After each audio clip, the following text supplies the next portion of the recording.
Sup clowns, Jester the Moon here, and after so much bullshit, I can now scream at someone for a less serious subject and make it funny and all that jazz. Yay! So, today, I'm going to be covering brain soup, which is, funnily enough, the same diagnosis I was given after watching his video on the subject of debate culture called Death by Debate. A quick editor's note here, too. The intro and the final thoughts will be using gameplay footage, but the main commentary portion will be in the oh-so-glorious slideshow format you all know and love. Anyways, enough stalling, let's get right into this.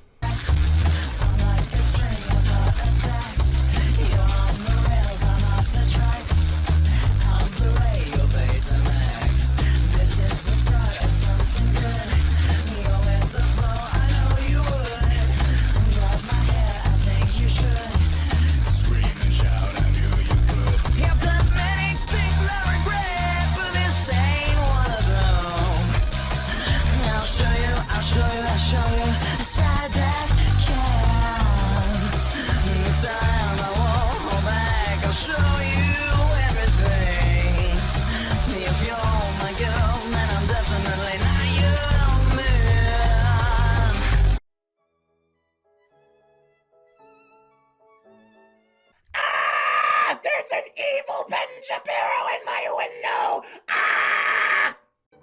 Have you ever met somebody who is absolutely committed to forcing their ideas down your throat? No. Me too. It's becoming an increasingly bad problem, the rise of the debate bro. So much so that it's crossed the barrier between internet and real life and become an actual phenomena via those insufferable street interview guys. LGBTQ rights or economic stability. But the problem goes deeper than that. It's not just guys addicted to clips of Ben Shapiro owning liberals. In my eyes, I think it's most bad in academics.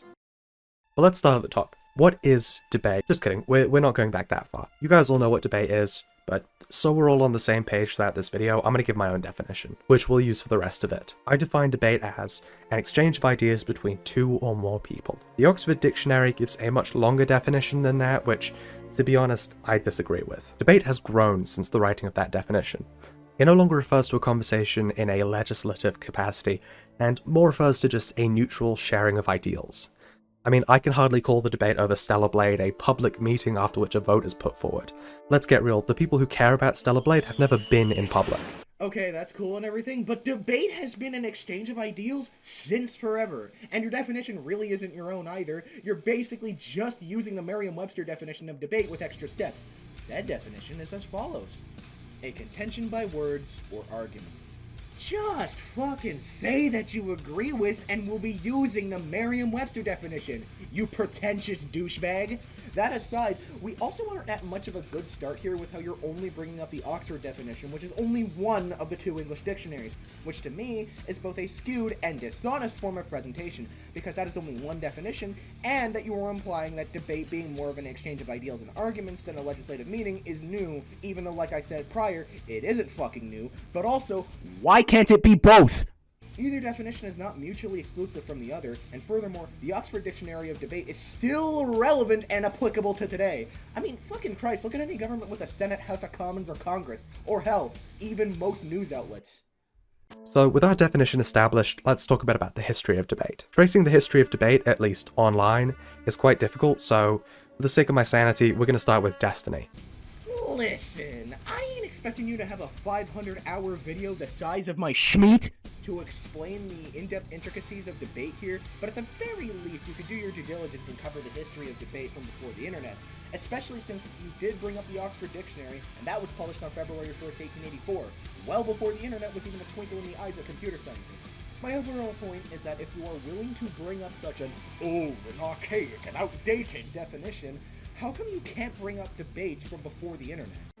The guy, Stephen Bernal. Let me get real, I don't like this guy. Putting his politics to the side, he radiates an energy that makes me just viscerally uncomfortable. Still, Destiny has been debating since around the start of his channel 11 years ago, and his online presence has massively impacted the landscape of online debate as a whole. And he's still active in the scene, he's still a massive player. Hey, no well poisoning, like, damn, regardless of what a lot of people and myself may think of Destiny and everything, the framing you're trying to do here is blatantly trying to poison the well before you actually go on with your points. Statements you make like, I don't like this guy, and he radiates an energy that makes me uncomfortable are a dead giveaway that you have a bias against him. And at the same time puts a bias into the audience watching before you even go on to make your points. So, we kinda have to talk about him. The first major debate I can pin Destiny down on was one between him and JonTron in 2017. If you're a fossil like I am and you remember that controversy, you'll remember Destiny widely being regarded as the winner of that debate. And I'll give him props, JonTron was saying some pretty abhorrent shit, and hearing someone tell him to shut the fuck up did feel refreshing, but Destiny would also go on to say some abhorrent shit shortly after, like the F-slur in 2018. Later in 2019, Destiny's podcast, the DT podcast, would end in spectacular fashion after his co-host confronted Destiny for his behind-the-scenes defense of using racial slurs in private. Indeed, Destiny is not unfamiliar with controversy, or with saying slurs. At Destiny, you said nigga like 1 month ago. And as the grandfather of online debate, that controversial side of him has really rubbed off on the debate sphere as a whole. Debate on the internet has, since its popularization, been most often used as a form of blood sport instead of a way to share ideal. Not all debates are going to be or necessarily have to be civil as much as we would like them to be or hope for them to be. And I would also like to point out that blood sports in debating has pretty much been a thing since the dawn of politics. And it isn't exactly uncommon for politicians to sling mud at each other. Just look at the recent debate between Biden and Trump in 2024, for instance. Or hell, even the various instances of bickering within the House of Commons over where I'm from in Canada, like how Trudeau called Pierre Poilievre a wacko, which is fucking based, but that's all I'm gonna say. Debates, while they can be civil, can be heated, especially if the subject of the debate is a pressing issue, like a potential law being enacted, or on social issues like racism or homophobia, for instance. You can try your best to be as civil as you can, but there's still going to be some level of emotional aspect to it because it's important to the participants. Nowadays, debate streamers are a dime a dozen on all platforms and within all ideologies. In fact, many who engage in such blood sport are barely recognizable as debaters. Power scaling and versus battle communities are still engaging in a form of debate, and many of the people who take part in that community engage in the same strong-arm debate tactics that people like Destiny use that go on to make those conversations unbearable. Okay, but if the versus or power scaling community debates are using similar tactics these other debate streamers like Destiny use, then by your logic, wouldn't it not even be a debate since it would just be blood sports? So you can't really say that the versus or power scaling community has debates, but then say they don't. It's incongruous. Let's get real though, this form of debate is most prominent in the political sphere of the internet. Ben Shapiro, Steven Crowder, Hank Becker, all these people have made great use of debate to bolster their audience, and all of them engage in some form of spurious argumentation to make themselves appear dominant. Political debate is particularly cancerous since it's of such high importance. Convincing thousands that Hatsune Miku could kill Goku is completely unimportant. Convincing thousands that abortion is murder is much more consequential. Because of the fact that political debate is higher stakes, that naturally leads to more manipulation. I mean, if the conversation is so high stakes, why in the world would I play fair? These debaters love to engage in strong-arming and will never concede their points. For a more in-depth look at that, go watch the alt-right playbook. These debates aren't about ideas, they're about appearances. It's about who looks better, not whose ideas were better. Thus, these debates are completely pointless. Bro, what? Okay, but the ideology that participants have in a debate still has a massive role to play. Otherwise, if it was a competition to see who looks better, then ironically, it would be more objective than if you were to just have it be the ideologies, because on paper, they're all subjective in how good or bad they are, because it's up to how someone interprets them. That all being said, you can't take the emotional aspect out of debate because that is what makes a debate in the first place. Because if you didn't have any real feeling towards a belief, then you are a disingenuous prick, and what the fuck are you even doing in a debate in the first place? And also, how in the dancing with your eyes closed fuck are debates pointless? In the case of political decisions and politicians, I would say that they have a point because how would they be able to rally people to their side? And also, in the cases of everyday people, I think there is a point because it affects them. Like how conversation, protest, and debate in the 1960s was with the civil rights movement, with Martin Luther King Jr. and the Stonewall riots, to name a few examples. Both of which led to improved conditions for queer people and people of color, namely black people. So, if there wasn't a debate or conversation about these topics, these groups would be more oppressed than they still are to this day. The question then becomes, is debate any better in real life? Are these problems diluted when your conversation is face-to-face? Not really, in fact I'd say it's much worse.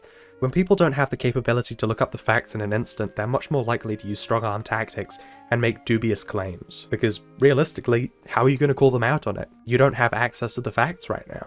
So, I've noticed this word being passed around in your points, much like your mother. So, I've noticed you've said strong arm, but in all honesty, the way you are using it seems to me like if it's just a buzzword, because for the internet debates, you don't really have too much of a case for that terminology, because the definition for strong arming involves being forced to believe something, typically through violence. Do I have a gun pointed directly at you to tell you to believe everything I have said so far in this commentary? No.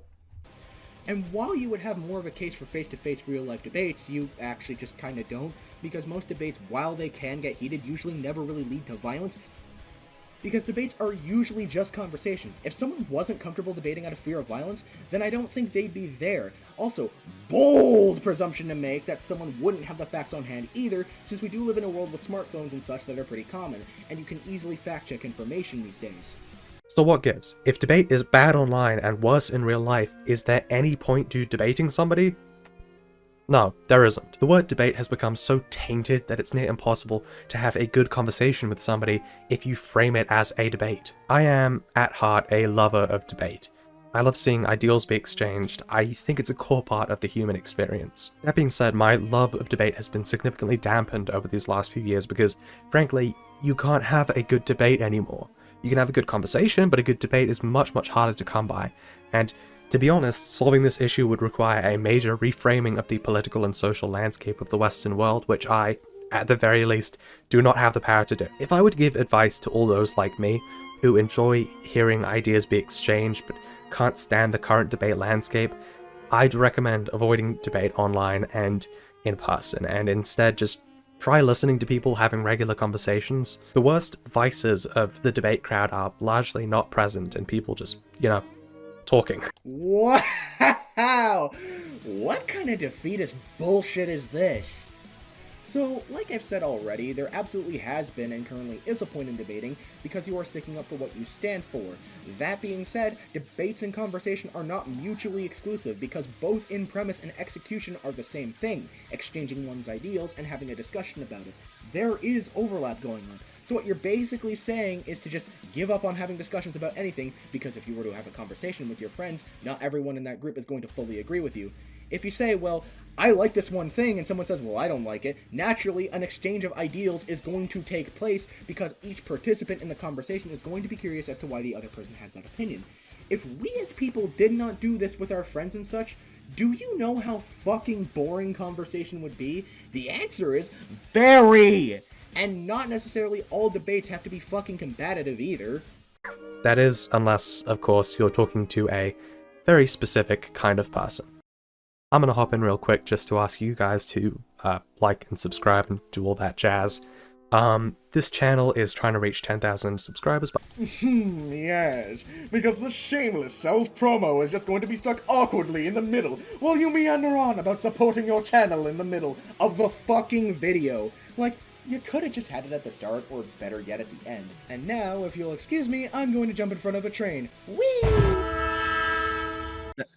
Bowser, I'm just saying, you deserve better than Peach. Call me. Perhaps this quality is more present in academics, or perhaps I just surround myself with well-educated people, but I've found throughout my life that the academics I speak to have a knack for turning a lot of conversations into debates. Every conversation seems to turn into a battle to see who's right, and at the end, everyone is left a little angrier and sadder. Hey, so editor's note, I kind of forgot to record 3 different interjections and didn't feel like keyframing, so you're getting gameplay footage for at least the next couple of interjections. So, yeah, sorry about that. I love claims that come from just pure anecdotes rather than cited recorded incidents being used as evidence to back up your arguments. No, I don't! For the reason being that I could basically come up with any claim and say that it's true, because, trust me bro, my friend went through it, or trust me bro, it happened to me! And it's not necessarily that I don't want to believe you, and more that I genuinely can't believe you, because this is just testimony and not actual evidence, which means you could be lying, embellishing, misrepresenting, or misinterpreting things. In short, I have no reason to believe your word at all given all of this, especially given the minimal amount of actual fucking sources you've cited as well. When somebody like this is a prominent figure in your life, it can quickly drive you insane. Having to justify every dumb thing you say in the middle of conversation is no way to have fun. You ever think that you just might not be around the most friendly or nice of people to have to justify every small thing you say. It's just a hunch, but here's some advice. People who make you do so in casual conversation and try to turn everything into arguments are actually toxic to be around. And while I have strongly disagreed with you so far, I do think you deserve better friends or people to converse with if this is true. That's something I think people forget about conversation. It's supposed to be enjoyable. Debate has its place within the world, but conversation is still king. This video was born of a frustration. I live to talk. It's why I have a YouTube channel, and not everything that comes out of my mouth is smart or correct. Honestly, I think that's an impossible standard to hold anyone to, though that is not me saying we shouldn't have standards. Except it basically is. Now, while I agree with the notion that you are not and should not always be correct or know everything, that's how we actually learn as human beings, and if we didn't, we'd be fucking machines, and what kind of life is that? The very least you can do is do your due diligence by researching and getting better evidence that supports your claims and whatnot to minimize the chance of being wrong and spreading misinfo, like using actual historical evidence and not just, say, the online world. You'd actually have a way more compelling argument if you did so. And while I can understand making a rant or small video essay of some variety born out of frustration and such from your real life, that doesn't make you immune to criticism. There are much better ways to convey and support your opinion. Just take some time to refine it and fine-tune it so you have a better argument and a overall objectively better video. We came, you so. If you are the debate bro, I am praying for you. I hope you get better soon. No, seriously. This is something I don't often say, but I was at one point much like yourself. I was kind of a debate bro. I started changing my ways when I realized that nearly every conversation I was in was either not fun or ended in an argument. Things might not be as bad for you as they were for me, but still. Well, if you were the archetype of the debate bro, I'm gonna be so fucking real, dude. That is on you and you alone. You transformed it into an argument. Like, girl, if you can't stand the heat, don't stay in the fucking kitchen.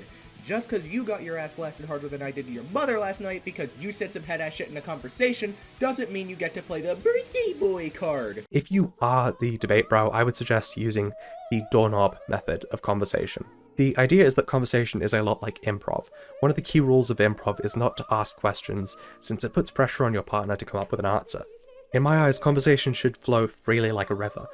When you jump in to ask somebody to back up their claim, it creates a block in the flow. If you're in a group of people, there's no shame in just letting the conversation flow freely and jumping in whenever you've got something good to say. If you're in a conversation with another person, things get a bit more difficult. This is where the doorknob comes in. A doorknob is another word here for what psychologists would call affordances, things within the environment that allow you to do something. When I say a doorknob, I visualize a sentence that can be opened into a new conversation. Dude, did you hear that Alex got married? Oh my god, did you hear about that plane that fell from the sky recently? Conversation shouldn't be started with questions. Proceeds to use a question as a conversation starter. Look, dog, I don't know how to tell you this, but like most, if not almost every conversation starts with a question. Whether it's asking someone their thoughts on a movie or hell, asking how's it going. You look fucking goofy right now, I swear to God. What were your thoughts on the final season of Game of Thrones? I try most often not to let these doorknobs be questions.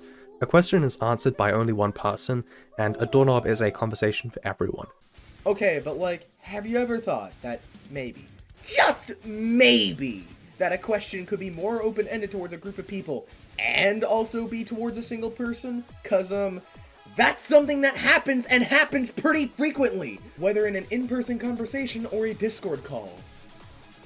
You gotta make sure you can engage too. This is the key to good conversation. It's adding doorknobs. Don't let your conversation die because you turn it into a contest over who's right and who's wrong. Let it flourish by being open and kind. Jamie, aren't you just teaching people how to hold normal conversations? Yeah, I am. No shame in that. I am quite autistic, and honestly, if somebody came up to me with a guide on how to hold good conversation, I would be very thankful for that. If I'm being slightly condescending, I hope you know it's not intentional. I'm coming at it from a place of meaning well. That being said, Meaning well doesn't erase the actions and words spoken. Like, I'll use one of my favorite metaphors. Just like how if Temp were to rob me of my Nintendo Switch, it still doesn't unfuck his Thanksgiving sturgeon. What the fuck? Shouldn't have fucking robbed me of my Nintendo Switch, bitch. Come on, I stopped Y'all recording. can quite frankly fuck right off. I'm Yeah, I agree. Alrighty, so final thoughts. I don't think I'm really going to drone on here too much, but I do want to say that my overall thoughts on this is that the execution of your argumentation could have been so much better if you had brought up incidents from both online and the real world. You would have had a way more compelling argument for sure. I also think making blanket statements and buzzwords doesn't really drive your point home enough because you were so quick to make them pretty much the basis of all of your points. I would also like to point out that you just use anecdotal testimony and nothing else really as well aside from the Destiny article. Like, if you're going to have supporting claims, make sure that you can prove that it verifiably happened. It's not like a regular conversation where you might not have everything on hand. Like, you clearly had the time to make this video, so you could have done your due diligence to find said proof. I would also suggest not engaging in well poisoning, regardless if your intention was to or not, because while I certainly see your attempt to be a little bit more unbiased, it still unfortunately reeks of personal bias. Now, while I am aware bias cannot entirely be removed from a point being made, you could have tried to have been a bit more objective than you were here. The condescension is also something I think you should cut back on, regardless of its actual intent. It's still being condescending, which is annoying as fuck, and will make the target demographic of your video not want to listen. Overall, I think you could do better if you just had some more effort and more thought put into it. And that's all. Go check out the groups I'm a part of, and if you wanna, subscribe to the channel. I'm not gonna twist your arm. That's all. Goodbye.